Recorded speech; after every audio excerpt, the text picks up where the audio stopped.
Yeah, we're going to be fine. Don't worry about it. Are we rolling? You gotta do your sync dance, man. Make that big boss less special. It ain't no game, but they saying welcome to the second level.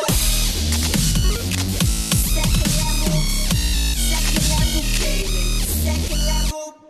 What's up, guys? Welcome back to our coverage of Indy PopCon 2017. That is 2017. We are hanging out, playing some No Mercy with Cody from Multiverse, I believe. Multivarious. Multivarious. Yeah. That's close. Hi, That's everybody. Close. How's it going? It's going well, man. Indy PopCon's crazy. We're right next to like the YouTube signing section that I'm sure we'll throw in There's some a Morty B-roll. over there behind you. That's weird. And yeah, it's good. Behind the camera now, there's a couple. We got some stormtroopers in the shot, so that's cool. No, this is really good. It's really exciting, and we're showcasing our game No Mercy. So No Mercy is a side-scrolling brawler that we kind of wanted to take the evolution of the genre even further. So we've got 6 different playable characters who all play kind of separate but different, or the same. And so we're trying to take a character design philosophy of like Smash Bros, where you can give somebody a controller, but and they have a rough idea of how that's going to work, but Kirby and Bowser play completely different from each other, and that's what we're trying to do with our game. So bring in these 6 different characters, let them kind of interact. They all have their different kind of motivations, and so they're pushing the story much further than just like, oh hey, April O'Neil's been kidnapped, we gotta save her, cowabunga. That's a Ninja Turtle reference for those of you too young for that. Turtles in Time. You should play No, it. I know. Trust me, I know Ninja Turtles. I might be young, but I know Ninja Turtles.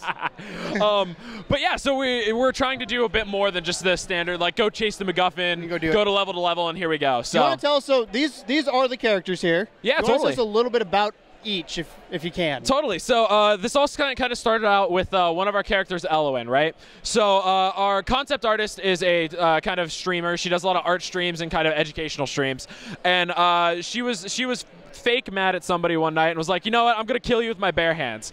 And kind of laughed about it for a second and went, wait a minute, bare hands. So then Elliot came along, who has bare hands. And then it says bite me. Yeah, it says bite me on the sweater. Sweaters are also very important in the game. And so we kind of slowly started to evolve the game into kind of making the punniest characters we could. So puns are always good. Yeah, so we've got bare hands, right? We've got War and Pieces. We've got Midnight. We have Slay Belle, so that is Belle, one of our characters.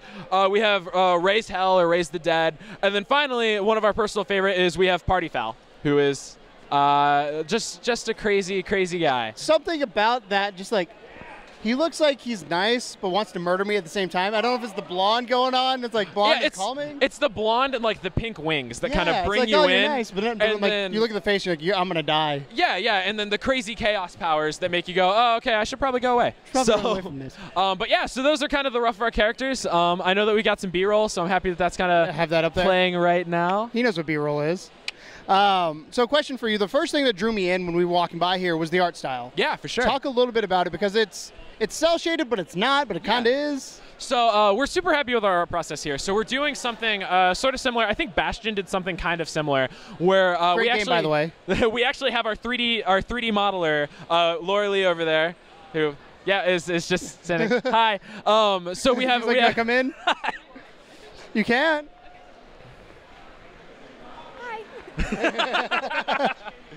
Thank you, Laura Lee.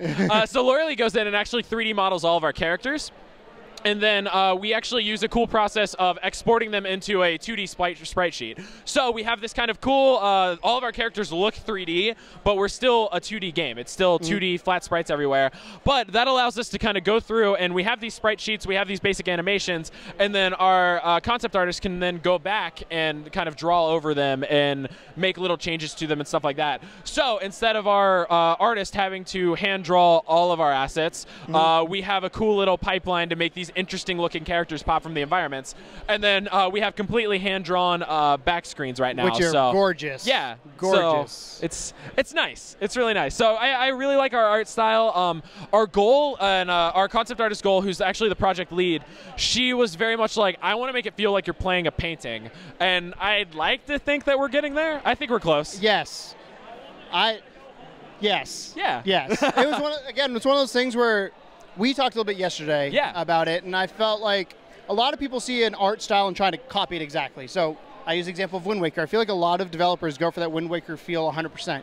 You said that was an inspiration for some of the stuff you did, but you didn't 100% copy that because you wanted to make your own thing. Yeah. So I give kudos for that, because too many times do you go on these stores and it's like, that looks like game A, B, and C, and you don't remember them at all because they look the same. You're like, oh, was that the one I liked or not? Yeah, and that's one of our kind of core philosophies that we've taken with No Mercy, and that we're taking with even more games kind of going forward, is that we really want to make games that kind of with an art style and with music kind of really draw the player in and make them kind of perk up and go, oh, that's interesting, I want to go check it out. But at the same time, we want to kind of get that gameplay and that narrative and the story to kind of get there and like kind of keep you where you are.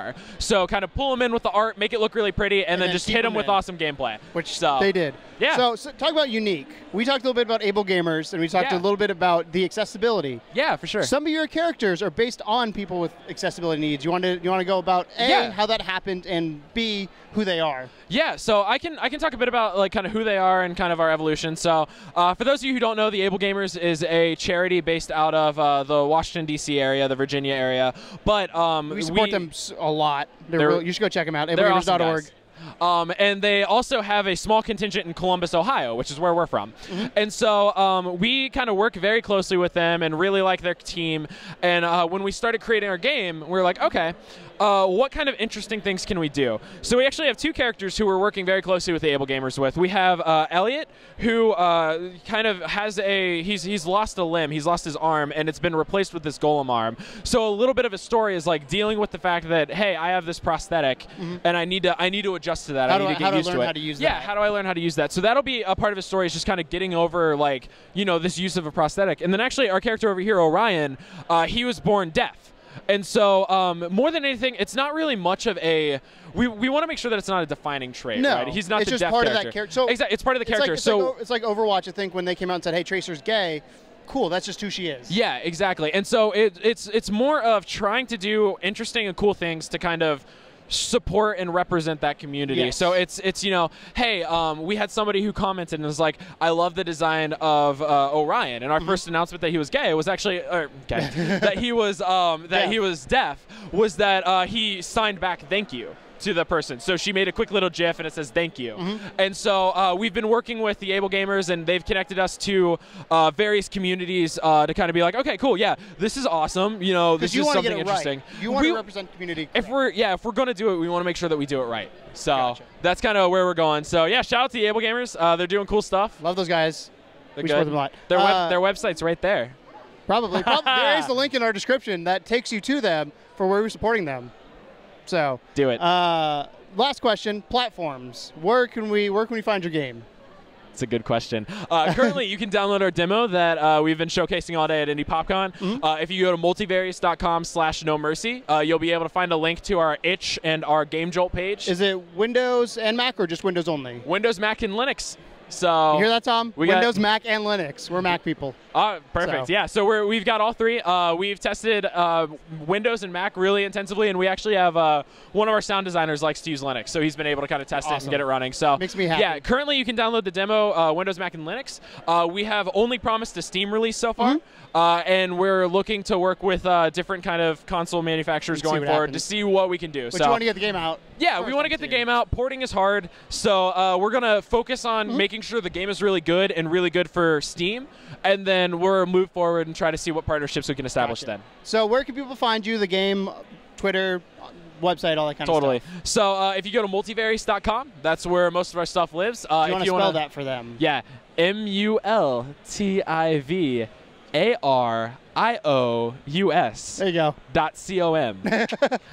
So you'll be able to go there. You can check out No Mercy. You can check out a lot of the other cool stuff that we're involved in. We are trying to push the games industry here in the Midwest, and particularly in the Columbus, Ohio area. So we're always doing cool things. We've got an annual expo that we throw every year called GDEX. Yeah, grab that promo. We've got GDEX. It's this year from September 29th to October 1st, and it's a giant expo filled with over. Last year we brought in over 100 different game developers, and actually, depending on when this video goes live, if you use the code Indy INDY, you can get 10% off of your pass. So there you go. Just kind of a cool thing for. you guys and for anybody here at Indy PopCon. So, Sweet. Yeah, for the next like 2 weeks. So I'll actually date that and send it to you. Cool.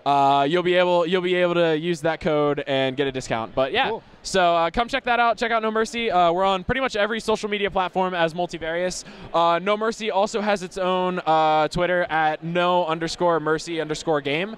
And then finally, we have a Discord channel. So if you want to kind of be involved with the conversation, be here, kind of see what's going on, you can get into our Discord channel, see a lot of fan art, a lot of cosplay. So gotcha. Yeah, it's a fun time. Thank you so much. Well, thank you. If you guys want to check out No Mercy, head over to those links. And thank you guys for watching. And as always, welcome to the second level. Bye.